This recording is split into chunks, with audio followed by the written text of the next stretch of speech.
So imagine that this one is a piece of skin on the back of the hand.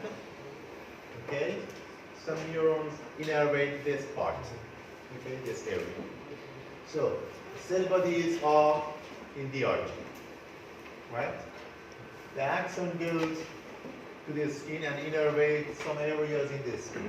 You can see that when the fiber reaches the skin, it is branched, right? Then it provides several nerve tips that covers an area in the skin. So, you can see that this one is covering this area, right? So, if you, for example, this one is maybe a pain receptor, okay? So, if you do a pink prick here, okay, then it activates the receptor. So the fiber is activated. So, if you pink prick at this point, again, the receptor is activated. So, anywhere inside this area, stimulation may cause activation of this cell. But outside this area has nothing to do with this cell, right? So the cell is not activated. But outside this area is inside the area of another cell, right? The other cell is activated. And you can see that there are also some overlaps. So in this part, a stimulation may activate this cell and this cell. I told you that may activate this cell and this cell. So, based on this, the area of the skin which is innervated by a sensory neuron is the receptive field of that neuron. Receptive field means the area that the stimulation may activate the cell, right?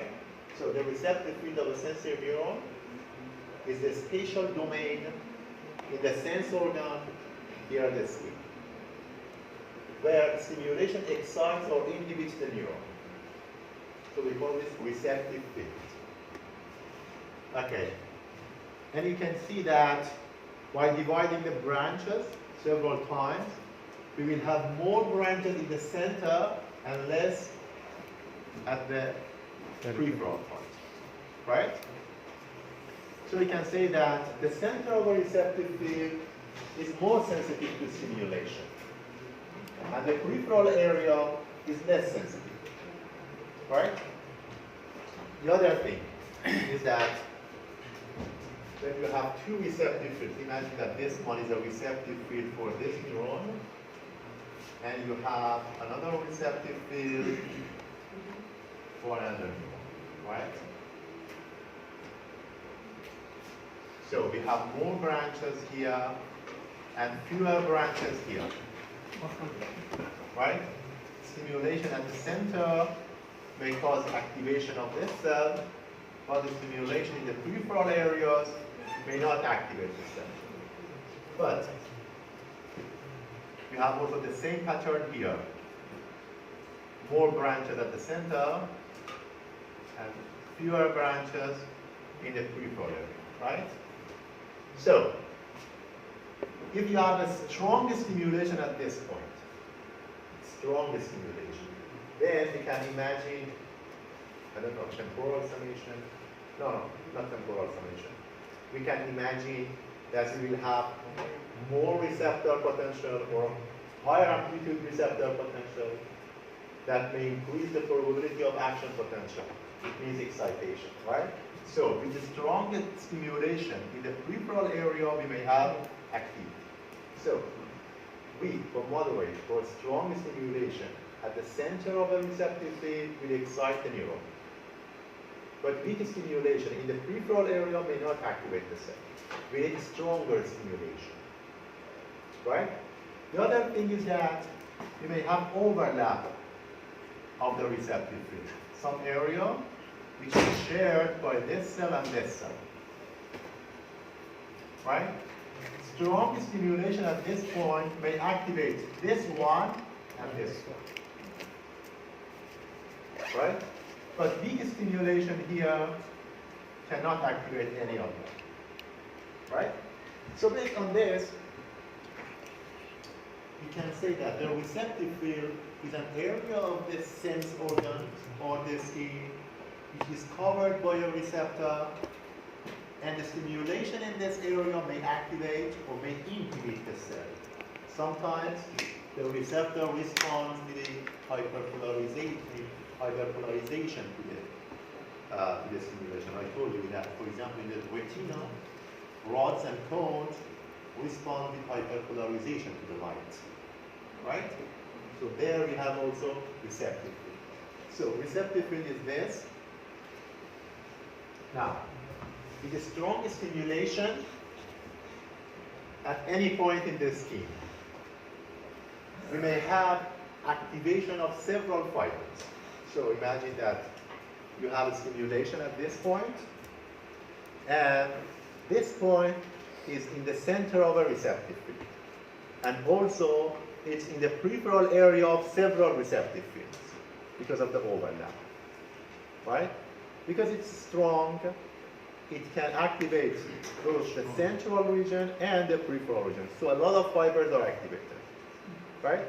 But with weak stimulation, only receptors that have their center at the point of the stimulation will be activated. So peripheral parts of the receptive field are not activated. So fewer fibers are activated. Did you get my point?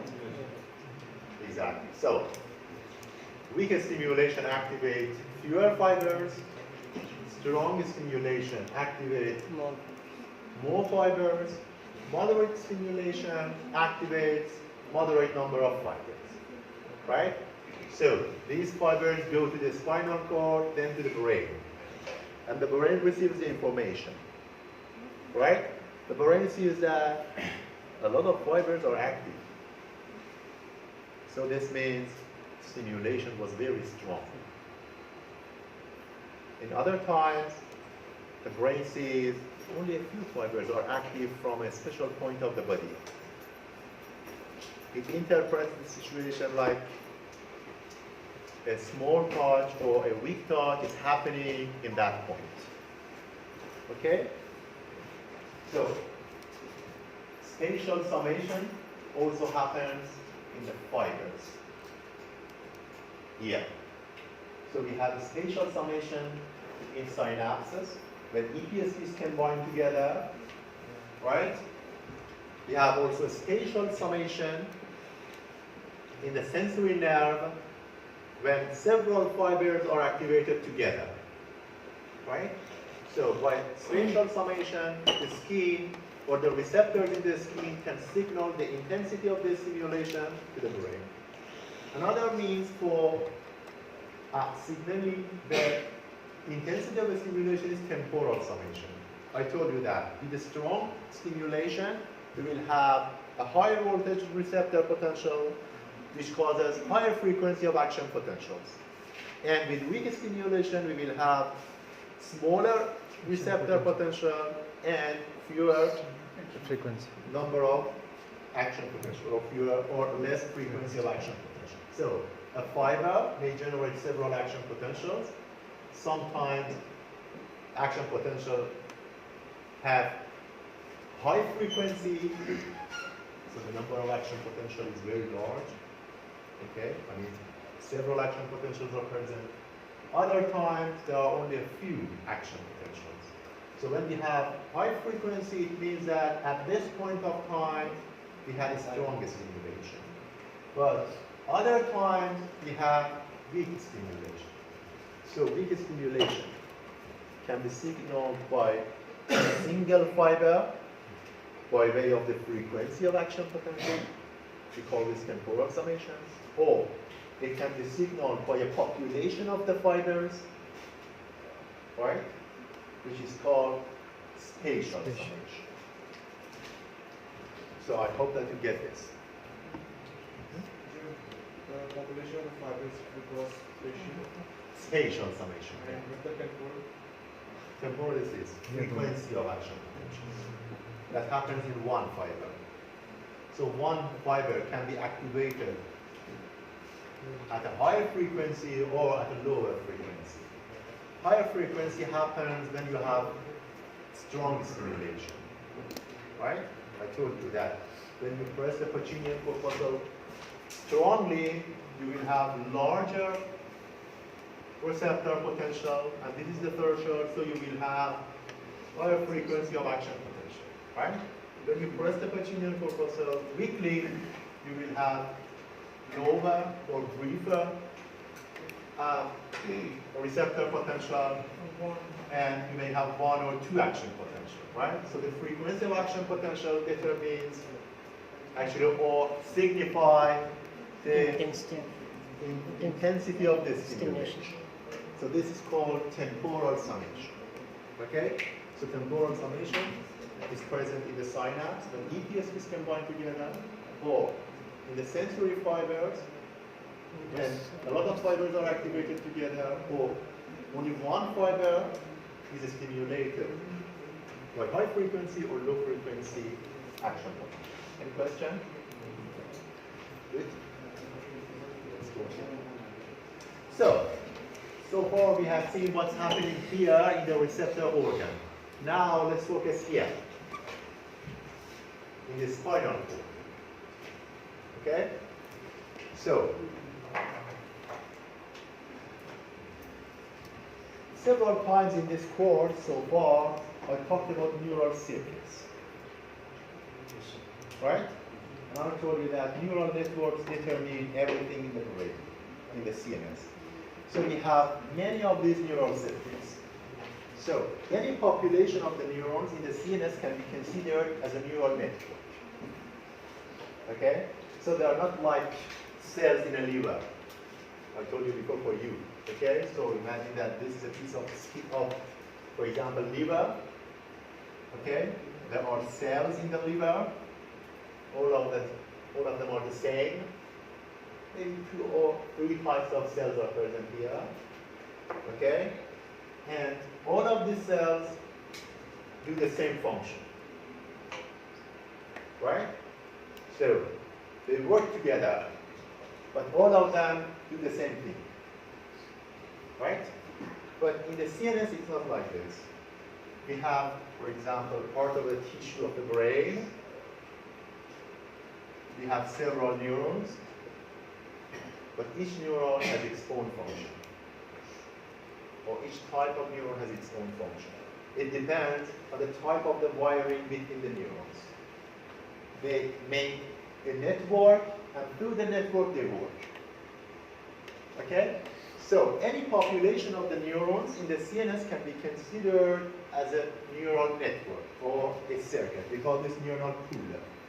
So cerebral cortex can be considered as one huge neural pool. Neurons in the cerebral cortex work together. Neurons in the thalamus. So you know that you may have about 50 nuclei in the thalamus. You know the anatomy, okay? So many nuclei are present in the thalamus. Each of them can be considered as a single neuronal pool. The entire dorsal horn and ventral horn of the spinal cord at each level can be considered as a neuronal pool. Cerebellum is a neuronal pool. Everywhere in the CNS we have neuronal pools. Okay? So, and each neuronal pool has its own special organization. So organization of these pools are different. And this determines the way they analyze the signal. Okay? So, based on the organization of the neural pool, we will have different functions. So now let's have a look at this neural pool. Actually, very simplified look to this neural pool. So, imagine that we have 2 input fibers that are coming from the skin, from here. They come to the spinal cord, and these are spinal cord neurons. Right? So they come here, they make synapses. Neuron 1, which is input neuron, makes synapses with neuron A, B, and and C. But there is no connection between neuron 1 and D. Right? Neuron 2 has several connections with neuron D, but a few connections with neuron C and B, but none with neuron A. So, if neuron 1 is activated, and it brings action potential to the neural pool, the spinal cord, you can expect that maybe neuron A, B, or C are activated. Okay, depending on the frequency of action potential. But neuron B can never be activated by the action of neuron 1. Okay? So, the area which the neuron 1 is distributed is called stimulatory field. So the neural area stimulated by each incoming nerve fiber is called its stimulatory field. Again, like the receptive field. Some neurons receive more fibers or more presynaptic terminals, like neuron A, which receives a lot of presynaptic terminals. But some other neurons receive a few presynaptic terminals. Right? An action potential which flows through the axon and reaches the nerve terminals may activate several synapses here, so we will have a lot of EPSPs on this neuron, but only a few EPSPs on these neurons. Right? By having spatial summation, we can say that for sure neuron A will be active. But neuron B or neuron C may or may not be active, depending on the size of the EPSP that reaches the initial segment of the axon. Right? So we can say that neuron A receives suprathreshold stimulation, right? But neuron B and C receive subthreshold stimulation. Because of the number of EPSPs that we have here and here. So neuron A receives suprathreshold stimulus or excitatory stimulus, but neuron B and C receive subthreshold stimulation. Subthreshold stimulation is also called facilitating stimulus. Why? Consider neuron C. Okay? It receives presynaptic terminal both from neuron 1 and neuron 2. Right? Neuron 1, neuron 2. If neuron 1 is active, then a few action potentials get to the neuron C. Some EPSPs happen here, they combine together, but they are not enough for activation of this cell. But they cause a depolarization in the neuron C. Okay? So, if at the same time neuron 2 is also active, what happens? Some of the EPSPs are generated by action potential of the neuron 2. And the cell was already in a depolarization state. Adding this depolarization to depolarization from this cell may activate the cell C. Right? So that's why we call activity of neuron 1 or the effect of neuron 1 on neuron C is facilitating. It facilitates the cell to be activated if the neuron 2 is also active. Okay? So, in a neuronal pool, some neurons receive suprathreshold stimulation, other neurons receive subthreshold or facilitatory stimulation. Those that receive facilitatory stimulation can become active if other inputs are activated. Right? Sir, there is connection between neuron D and C. Neuron D And C. and C. There may be some connection, but here in this figure we don't have any. Neuron D and C.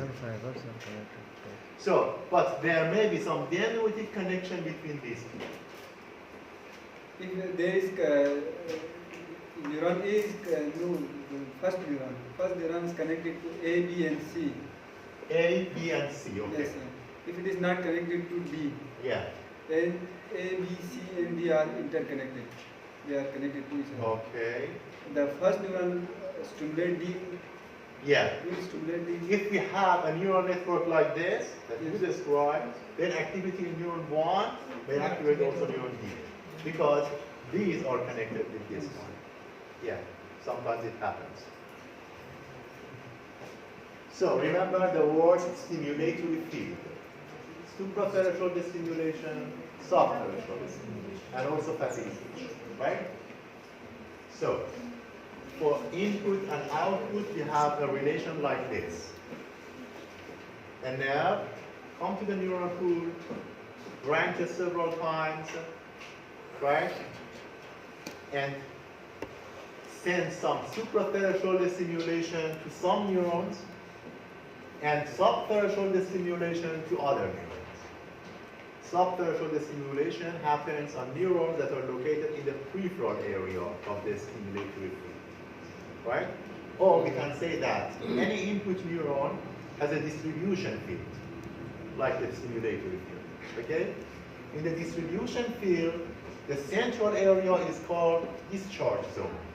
Neurons that are located here are activated if the input neuron is active. But we have in the peripheral area the facilitated zone. Neurons that are located in this zone are facilitated by the action of this input neuron. So they can be activated if another input also activates this zone, right? Discharge zone and stimulatory areas are similar to each other? Distribution field equals stimulatory field. Okay, distribution field. But discharge zone, sorry, this is from the view of these neurons. Okay, distribution field is for this neuron, but discharge zone is the zone where every neuron in this zone is activated.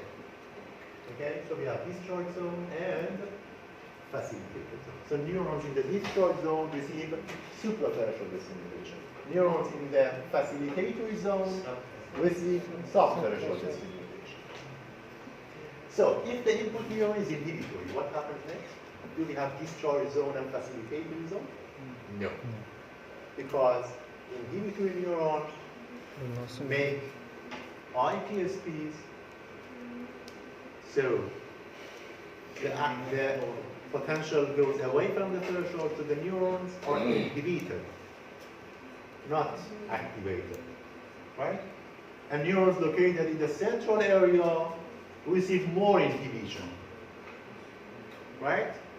Neurons in the central area, sorry, peripheral area receives less inhibition, right? So the degree of inhibition in the center of the zone is great and becomes progressively less toward its edge. So try to figure out receptive field, which is in the receptor or the receptor organ, but the neuronal pool is in the CNS. Okay, so any neuronal pool has input, some neurons, and some output. Right?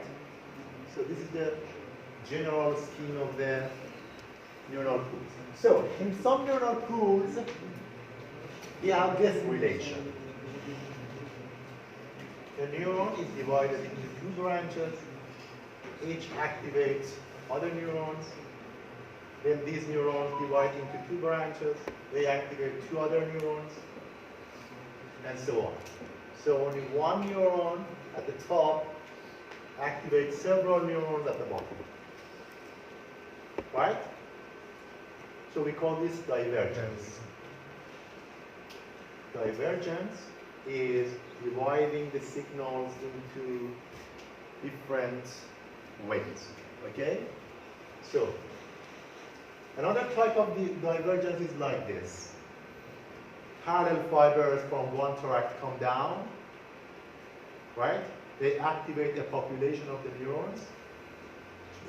The second degree neurons go to this target or other targets. So these neurons are activated. Some of them go this way, others go this way. This is also divergence. But this is divergence into multiple tracts, but this one is called amplifying divergence. This type happens like in the corticospinal tract. So neurons from the brain activate a lot of fibers, a lot of neurons in the spinal cord, and the spinal cord neurons activate a lot of muscle fibers.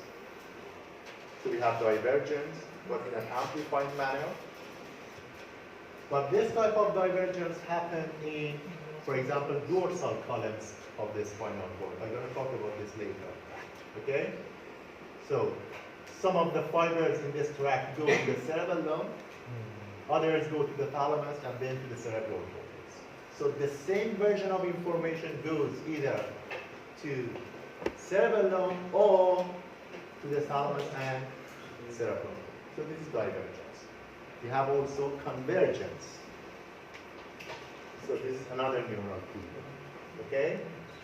So fibers from one source converge on one neuron. So several inputs activate one output. Right? We call this convergence, but from a single source. Another type of convergence is like this. Convergence from multiple separate sources.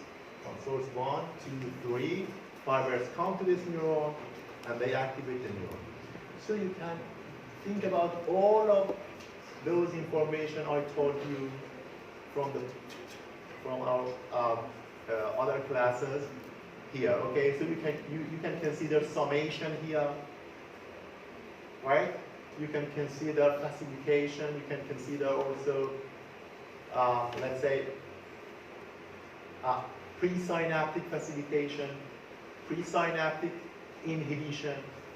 Okay, so all of them can apply here and also here. Okay, so in this example, we have, for example, the spinal cord.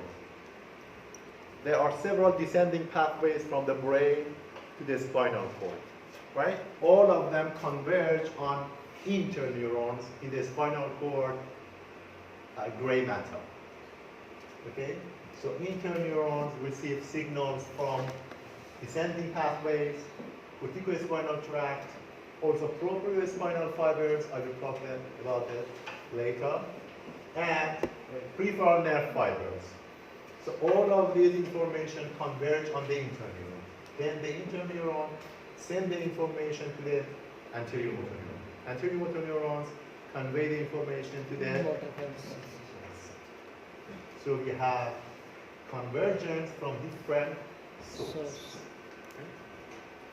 Another type of neural circuit is this one. We have one input fiber which has two branches, right? One branch directly activates neuron number 1. So this output is excited by this input, right? The second branch activates an inhibitory interneuron. The inhibitory interneuron inhibits neuron 3, right? So we have activation of this one, inhibition of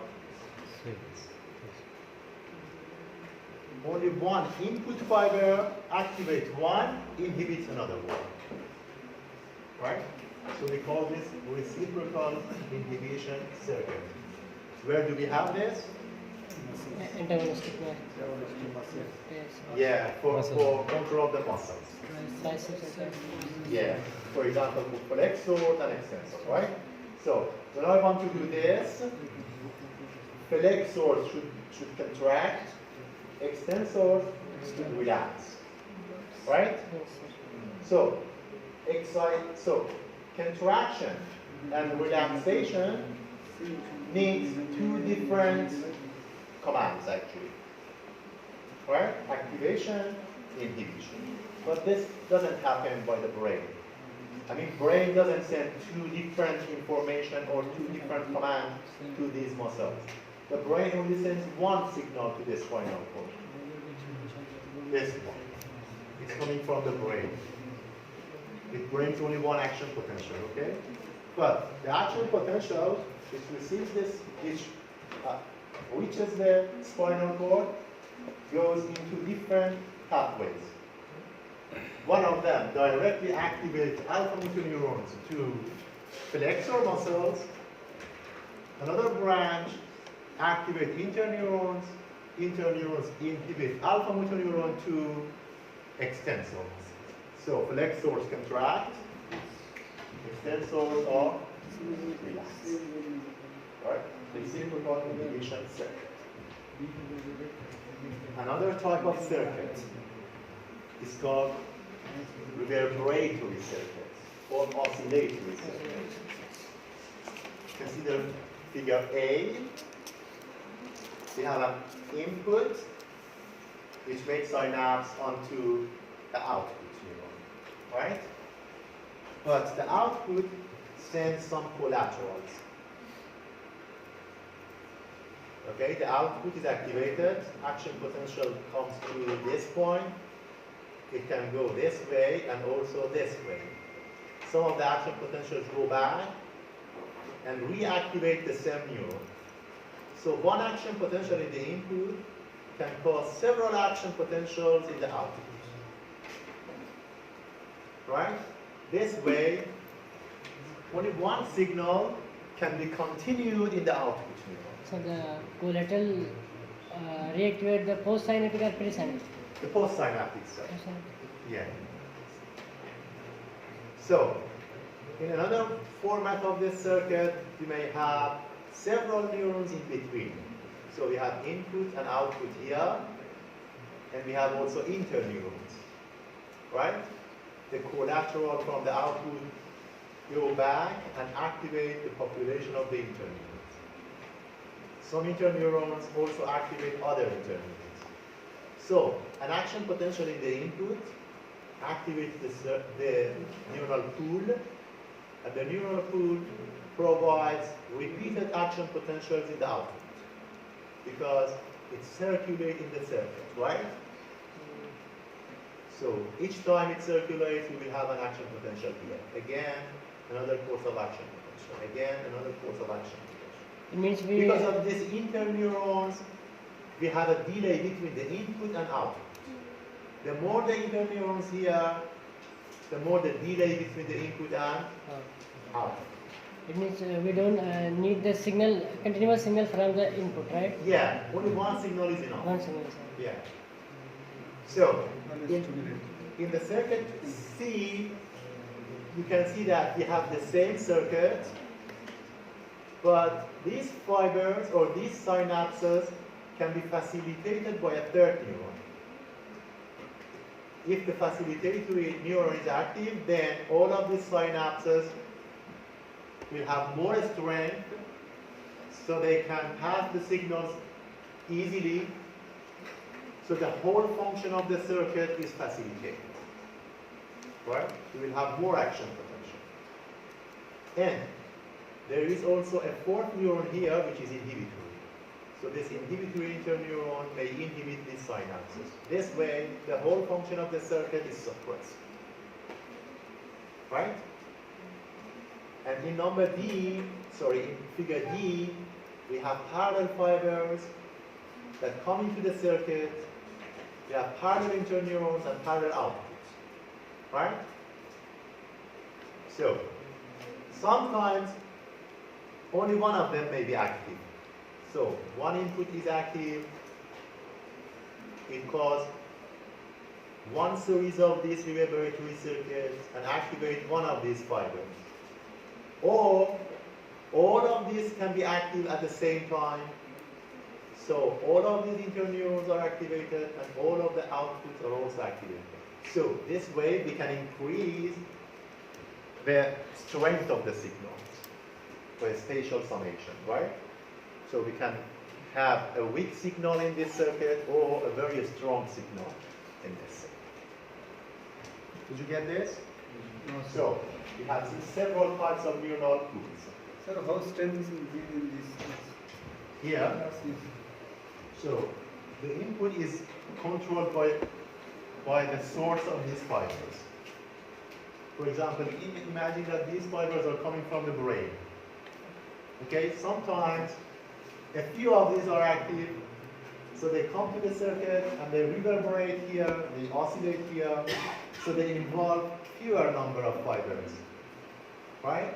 So the output is a big signal. Some other time, maybe all of these fibers are active, so they engage all of these fibers, so the output will be very strong. Okay, so this happens in the CNS. We will see the examples later. Sir, in first two neurons, the neurons are always stimulated, always. Even neuron A? Always stimulated. Yeah, the stimulator you mean? Always active, sir, these neurons are. Yeah, this one. Yes, Always activate this one. Yes, sir. Yeah. Yeah, that's so one input activates the output. So you mean it remains active Yes. always? Yes. Depends. Okay, so if we have this circuit, yeah. But we don't have usually this circuit alone. Okay? Actually, this is the development of the circuit. You know, the circuit A is the most simplified circuit. Okay, but they may not exist in the brain. Okay? So the more realistic one is this one together with this one. So facilitatory fibers can activate the circuit or make them more sensitized, and inhibitory signals may suppress them. Okay? So we have seen neuronal pools, right? Divergence, two types. Convergence, two types. Reciprocal inhibition circuit, reverberatory circuit. Okay, now, which of the circuits is for prolongation of signal? After discharge. Reverberate. Prolongation. Right? Which circuit is for amplification of the signal? Divergence. Divergence. In which circuit we may have spatial summation. In which one we have spatial summation? It may happen here or, sorry, or here. Okay, so both in convergence and reverberatory circuits, parallel pipe, right? Parallel pipe. You may have spatial summation. Spatial summation in terms of the number of fibers that are activated, but synaptic spatial summation happens only here. Synaptic spatial summation, okay, happens here. So, I gave you some examples of the questions, right? So, I think it's enough for you for this session, for this topic I mean. Let me go to the next topic. Okay, I think neural circuit is enough. Okay, there are other circuits. I don't want to mention them because we have them in other sessions also. Okay. So let's start our next topic. So they are not included in your exam. Okay. تا ساعتاً این با خود شماست. میخوای الان بریم؟